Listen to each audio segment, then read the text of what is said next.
Oh, yeah. Are we live? Yeah. That happened. I bet the people are already loaded up. Are we live right now? Because I don't feel alive. I feel dead inside after what There we was go. an extremely painful game from start to finish for this Boston Celtics team, who fall to the Oklahoma City Thunder without SGA, by the way. 150. That's right. hard. 150 to 117. And we got Sherrod Blakely's joining us right now. Great timing, Sherrod. You're just in time, Sherrod. I know how badly. He doesn't even want to talk about it. Look at his face. He don't even want to talk about it. What the hell just happened? What the hell was that? I'm going to play the role of John Zanis tonight, fortunately or unfortunately for some. I know a lot of volume, people want to hear John after a big loss, but what are we doing here, in the words of John Zanis? Bobby, what did we just watch?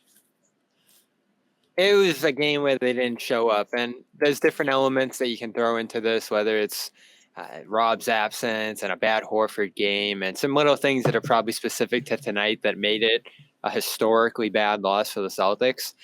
But you can't ignore anything other than the start. Another game in this string of what's now 8 losses over the last 17. So pretty much a 500 stretch now going back to the beginning of December, where they aren't making shots early in games. Some nights is bleeding into their defense. Some nights they have the defense to make up for it. And tonight was as bad as they've played defensively all year. Layup lanes in the second half for dunks. Shooters getting out on the break and finding space. Offensive rebounds turning into three-pointers. And it amounts to, I guess this was tied for second most points that they've ever given up in their franchise history. We had a negative show.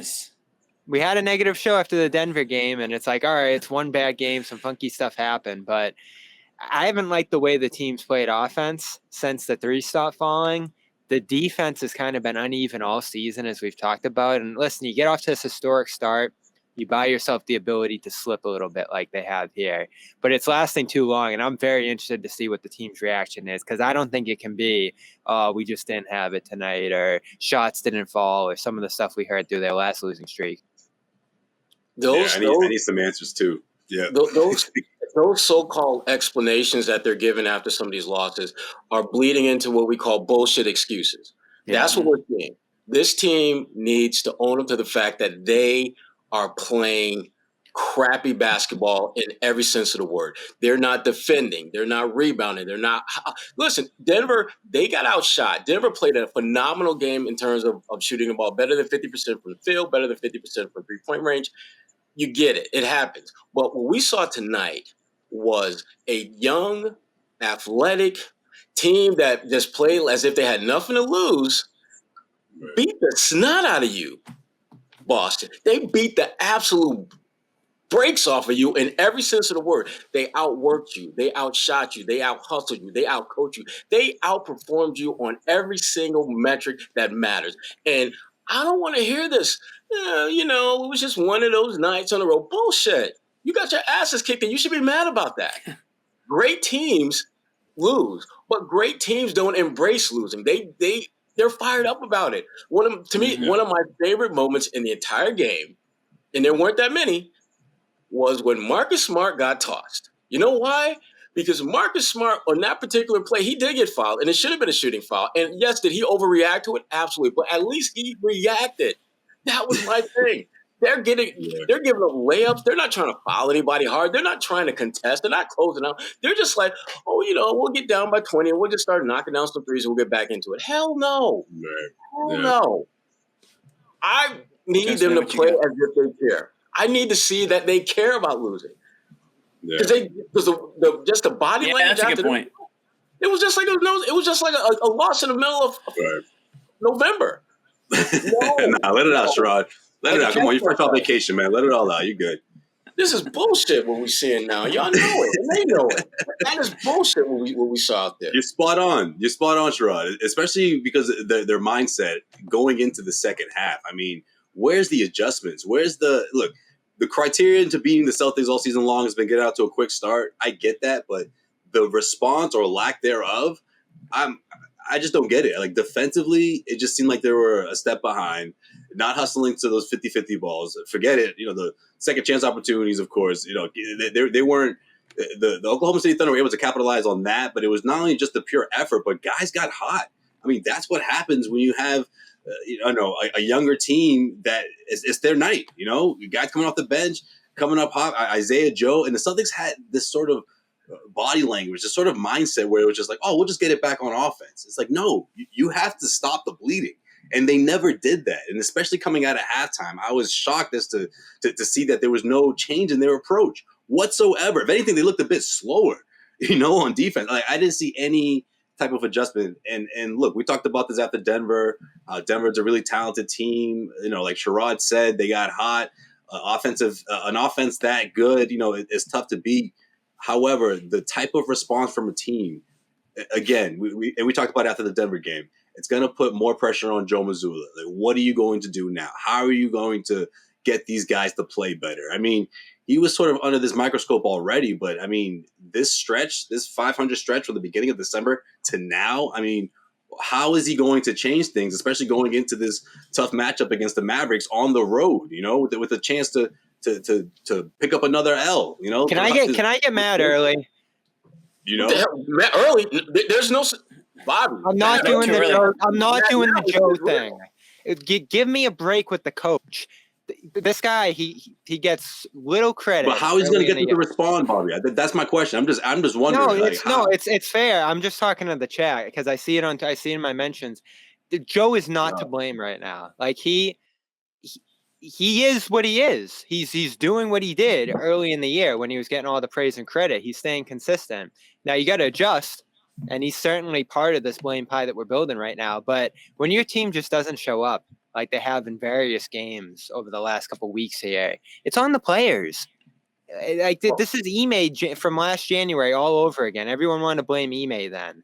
The players just weren't executing the different things that they try to implement then, and we've seen less and less of the things that they want to do stylistically over this last month here. Less of that offensive movement, less of that just excellence in the half court that's not allowing teams to get out and transition on them. The rebound, you talk about these effort things, Sherrod. Like, how much can a coach instill these little things in terms of just showing up to games? You know what I always found motivated guys when they're not giving great effort? A seat next to me.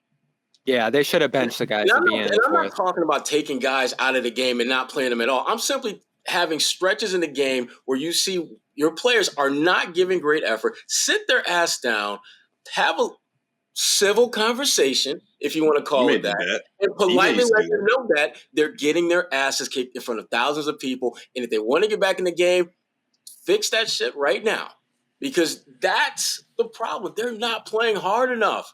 And the thing, Bobby, the one thing that I've and again, this comes from watching this damn game for too many damn decades. Teams throughout the course of the season are going to make adjustments. They're going to take away whatever it is that you're doing well and force you to do other things. That's why when they were knocking out all these damn shots and I'm screaming, where's the D? Where's the D? Oh, as long as they're shooting this unprecedented knock down 3-point shots and all this other stuff, they're going to be okay. But at some point, that's not going to be the case. Only this is in December, it was especially apparent. Only 2 teams shot the ball worse from the field than the Boston Celtics. Your Charlotte Hornets and another crappy team. But Charlotte was the one. They were the third worst team from the field in the month of December. And you can't be an elite team and fall that far. And ironically, their defense was great in December. If you start looking at the numbers, and that inconsistent though.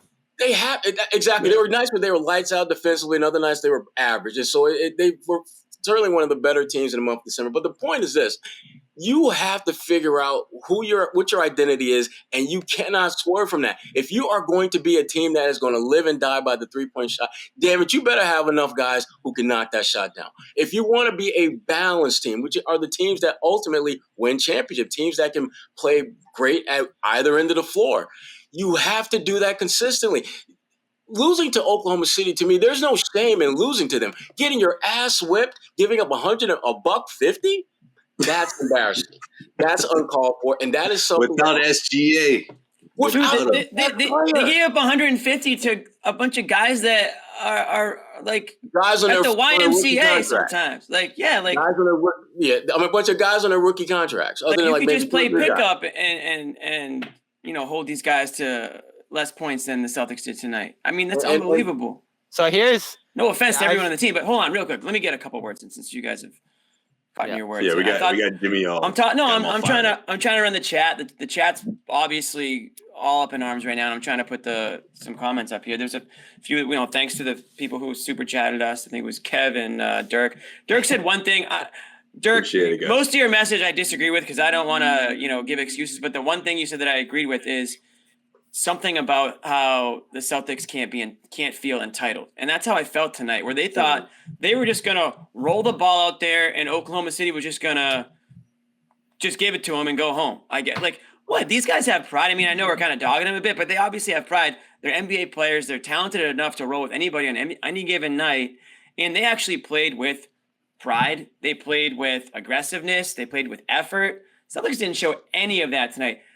And and listen, the reason why we say sometimes the defense is a little bit overrated is because it's all effort. If you just show up and play, theoretically you should be able to compete. The Celtics team we know is talented enough on the defensive end to compete with any team in the NBA.